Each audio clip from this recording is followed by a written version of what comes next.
Class 8 Sacred Heart Senior Secondary School, BRS Nagar. History, Lesson 3, Ruling the Countryside. An effort by Hanu Akot Class 8, Pink. For tuitions, please call 9815444985. The company becomes the Diwan. On 12 August 1765, the Mughal Emperor appointed the East India Company as the Diwan of Bengal. The actual event most probably took place in Robert Clive's tent, with a few Englishmen and Indians as witnesses. As Diwan, the company became the chief financial administrator of the territory under its control. Now it had to think of administering the land and organizing its revenue resources. This had to be done in a way that could yield enough revenue to meet the growing expenses of the company. A trading company had also to ensure that it could buy the products it needed and sell what it wanted. Over the years, the company also learned that it had to move with some caution. Being an alien power, it needed to pacify those who in the past had ruled the countryside and enjoyed authority and prestige. Those who had held local power had to be controlled, but they could not be entirely eliminated. Revenue for the company. The company had become the Diwan, but it still saw itself primarily as a trader. It wanted a large revenue income but was unwilling to set up any regular system of assessment and collection. The effort was to increase the revenue as much as it could and buy fine cotton and silk cloth as cheaply as possible. Within 5 years, the value of goods bought by the company in Bengal doubled. Before 1865, the company had purchased goods in India by importing gold and silver from Britain. Now the revenue collected in Bengal could finance the purchase of goods for export. Soon it was clear that the Bengal economy was facing a deep crisis. Artisans were deserting villages since they were being forced to sell their goods to the company at low prices. Peasants were unable to pay the dues that were being demanded from them. Artisanal production was in decline, and agricultural cultivation showed signs of collapse. Then, in 1770, a terrible famine killed 10 million people in Bengal. About 1/3 of the population was wiped out. Most company officials began to feel that investment in land had to be encouraged, and agriculture had to be improved. After 2 decades of debate on the question, the company finally introduced the permanent settlement in 1793. Charles Cornwallis was the Governor-General of India when the permanent settlement was introduced. By the terms of the settlement, the Rajas and Tlugtars were recognized as Zamindars. They were asked to collect rent from the peasants and pay revenue to the company. The amount to be paid was fixed permanently, that is, it was not to be increased ever in future.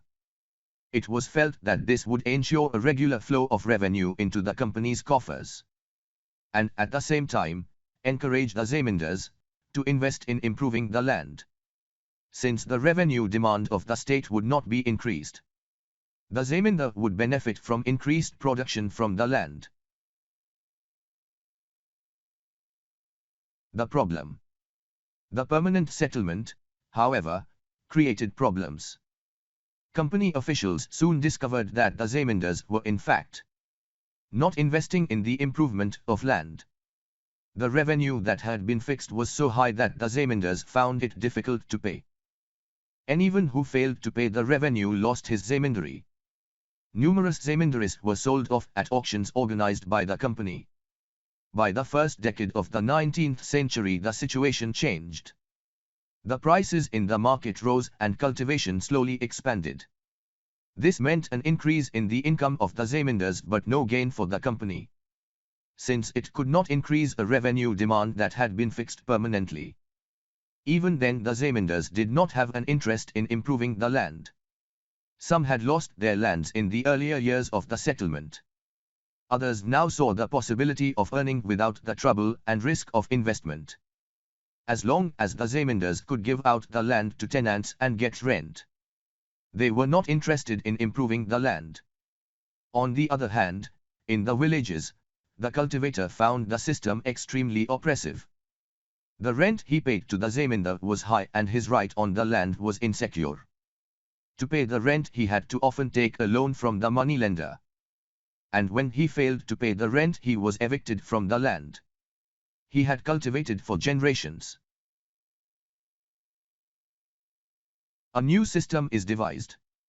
By the early 19th century many of the company officials were convinced that the system of revenue had to be changed again. In the northwestern provinces of the Bengal Presidency, most of this area is now in Uttar Pradesh, an Englishman called Holt Mackenzie devised the new system which came into effect in 1822. He felt that the village was an important social institution in North Indian society and needed to be preserved.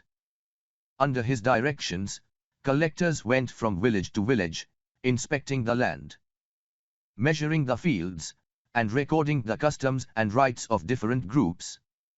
The estimated revenue of each plot within a village was added up to calculate the revenue that each village, Mahal, had to pay.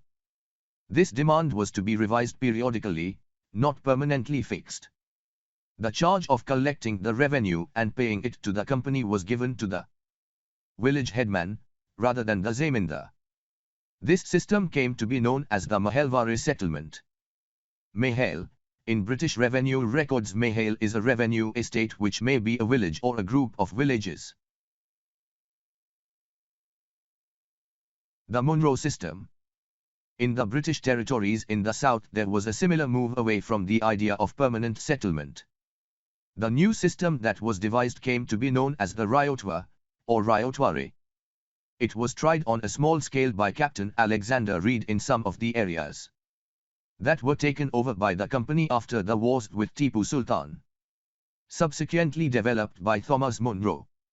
This system was gradually extended all over South India. Thomas Monro was the governor of Madras, 1819 to 26. Reid and Monro felt that in the south there were no traditional zamindars. The settlement, they argued, had to be made directly with the cultivators, ryots, who had tilled the land for generations. Their fields had to be carefully and separately surveyed before the revenue assessment was made. Monro thought that the British should act as paternal father figures, protecting the ryots under their charge. All was not well. Within a few years after the new systems were imposed it was clear that all was not well with them. Driven by the desire to increase the income from land, revenue officials fixed too high a revenue demand. Peasants were unable to pay, riots fled the countryside, and villages became deserted in many regions. Optimistic officials had imagined that the new systems would transform the peasants into rich enterprising farmers. But this did not happen. Crops for Europe. The British also realized that the countryside could not only yield revenue, it could also grow the crops that Europe required. By the late 18th century the company was trying its best to expand the cultivation of opium and indigo. In the century and a half that followed, the British persuaded or forced cultivators in various parts of India to produce other crops.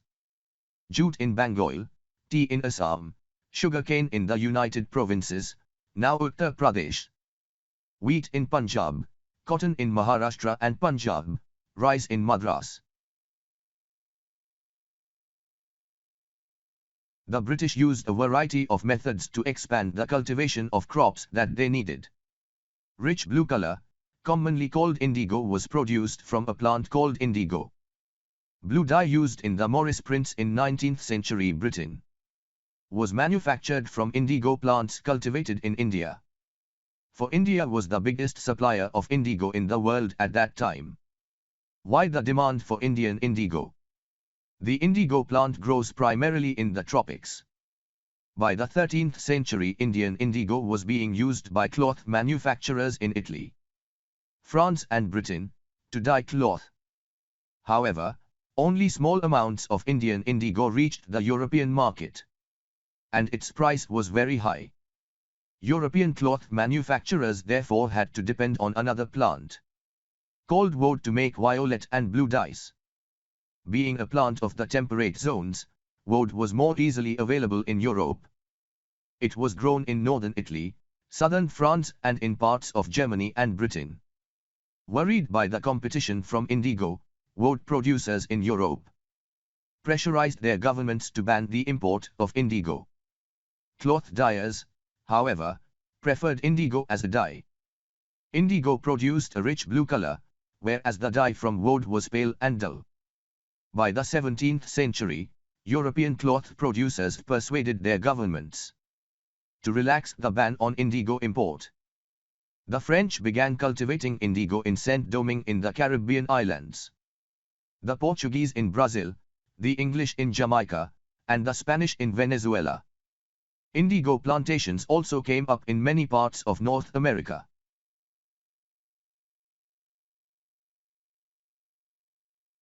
Plantation, a large farm operated by a planter employing various forms of forced labor. In the 18th century, French planters produced indigo and sugar in the French colony of Saint-Domingue in the Caribbean islands. The African slaves who worked on the plantations rose in rebellion in 1791, burning the plantations and killing their rich planters. In 1792, France abolished slavery in the French colonies. These events led to the collapse of the indigo plantations on the Caribbean islands. Slave, a person who is owned by someone else, the slave owner. A slave has no freedom and is compelled to work for the master. By the end of the 18th century, the demand for Indian indigo grew further. Britain began to industrialize, and its cotton production expanded dramatically, creating an enormous new demand for cloth dyes.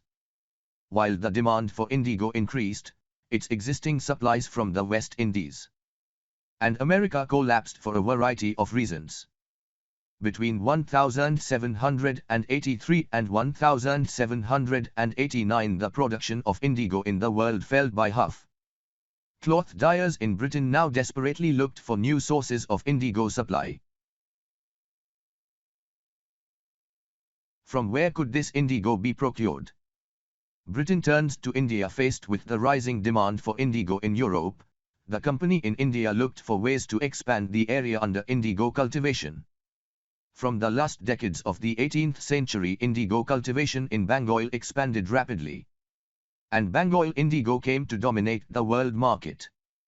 In 1788, only about 30% of the indigo imported into Britain was from India. By 1810, the proportion had gone up to 95%. As the indigo trade grew, commercial agents and officials of the company began investing in indigo production. Over the years, many company officials left their jobs to look after their indigo business. Attracted by the prospect of high profits, numerous Scotsmen and Englishmen came to India and became planters. Those who had no money to produce indigo could get loans from the company and the banks that were coming up at the time. How was indigo cultivated?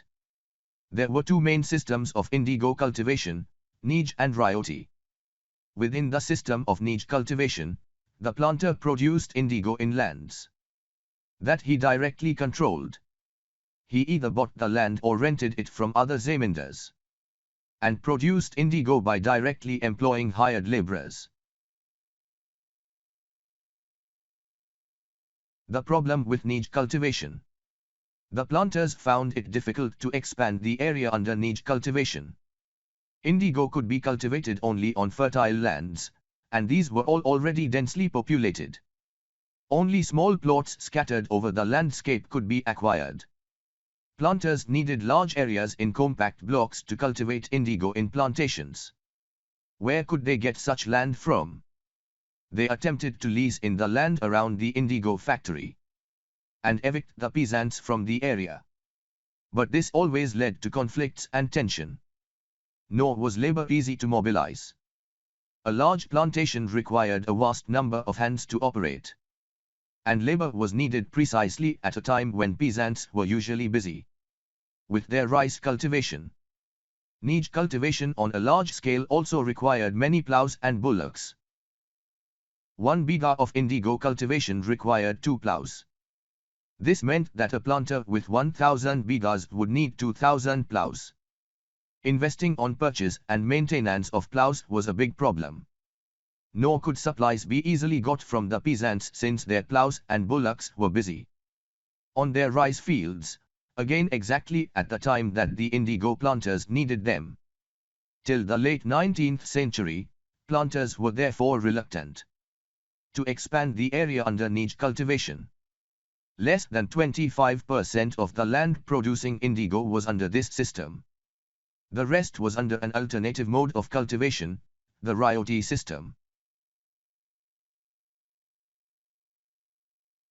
Bighah, a unit of measurement of land. Before British rule, the size of this area varied. In Bengal the British standardized it to about 1/3 of an acre. Indigo on the land of ryots. Under the royalty system, the planters forced the ryots to sign a contract, an agreement, SATA. At times they pressurized the village headmen to sign the contract on behalf of the ryots. Those who signed the contract got cash advances from the planters at low rates of interest to produce indigo. But the loan committed the ryot to cultivating indigo on at least 25% of the area under his holding. The planter provided the seed and the drill, while the cultivators prepared the soil, sowed the seed and looked after the crop. When the crop was delivered to the planter after the harvest, a new loan was given to the ryot, and the cycle started all over again. Peasants who were initially tempted by the loans soon realized how harsh the system was. The price they got for the indigo they produced was very low. And the cycle of loans never ended. There were other problems too. The planters usually insisted that indigo be cultivated on the best soils, in which peasants preferred to cultivate rice. Indigo, moreover, had deep roots and it exhausted the soil rapidly. After an indigo harvest the land could not be sown with rice. The Blue Rebellion, and after. In March 1859 thousands of ryots in Bengal refused to grow indigo. As the rebellion spread, ryots refused to pay rents to the planters and attacked indigo factories armed with swords and spears, bows and arrows. Women turned up to fight with pots, pans and kitchen implements. Those who worked for the planters were socially boycotted. And the gomastas, agents of planters, who came to collect rent were beaten up.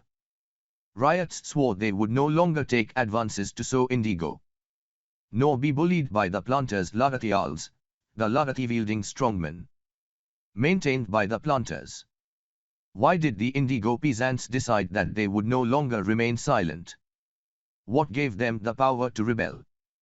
Clearly, the indigo system was intensely oppressive. But those who are oppressed do not always rise up in rebellion. They do so only at times. In 1859, the indigo ryots felt that they had the support of the local zamindars and village headmen in their rebellion against the planters.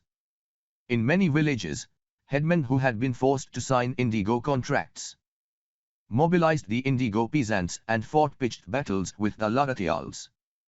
In other places even the zamindars went around villages, urging the ryots to resist the planters. These zamindars were unhappy with the increasing power of the planters, and angry at being forced by the planters to give them land on long leases. The indigo peasants also imagined that the British government would support them in their struggle against the planters.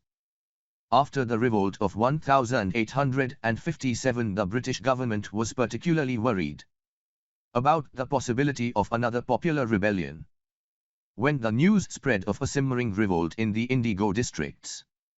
The lieutenant governor toured the region in the winter of 1859. The riots saw the tour as a sign of government sympathy for their plight. When in Bursak, the magistrate Ashley Eden issued a notice stating that riots would not be compelled to accept indigo contracts. Word went around that Queen Victoria had declared that indigo need not be sown. Eden was trying to placate the peasants and control an explosive situation.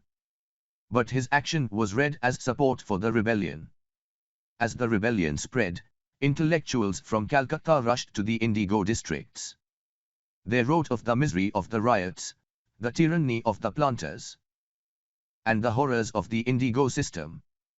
Worried by the rebellion, the government brought in the military to protect the planters from assault, and set up the Indigo Commission to inquire into the system of indigo production.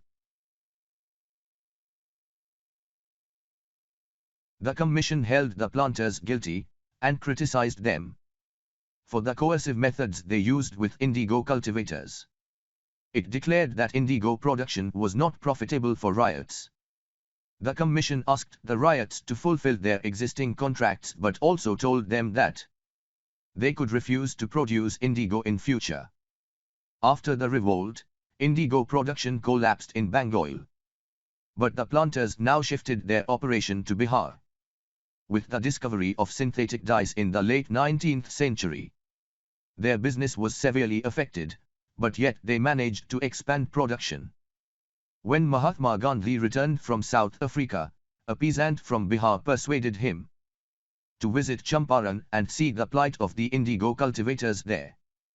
Mahatma Gandhi's visit in 1917 marked the beginning of the Champaran movement against the indigo planters. Elsewhere, indigo making in the West Indies. In the early 18th century, a French missionary, Jean-Baptiste Labec, traveled to the Caribbean islands and wrote extensively about the region. Published in one of his books, this image shows all the stages of indigo production in the French slave plantations of the region.